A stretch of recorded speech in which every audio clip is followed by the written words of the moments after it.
এটা কি বলুন তো, ছোটোবেলায় কিন্তু আমরা একবার প্রত্যেকেই খেয়েছি। আমি কিন্তু এটা ছোটোর থেকে অনেকবার খেয়েছি।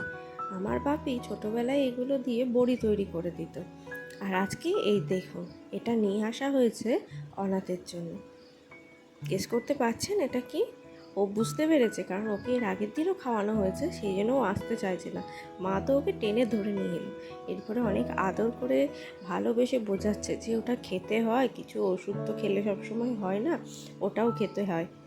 আচ্ছা, মা বাবা কিন্তু ছেলে মেয়েদের কখনো ঘেন্না করে না।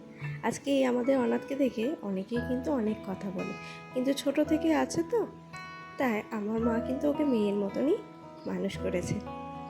তাই ওর জন্য কোনো ঘেন্না নেই। দেখুন, ওর মুখটা একবার দেখবেন, আর নিজেদের মুখটাও একবার ভেবে নেবেন যে এইরকম তেঁতো কালমেঘ পাতার রস খেলে কেমন লাগতো আমাদের, তাই না? ছোটবেলার কথাটা মনে পড়ে গেল। ওর মুখটা শুধু দেখুন। কিন্তু ওকে ভালো রাখতে গেলে ওর জন্য তো এটুকু করতেই হবে।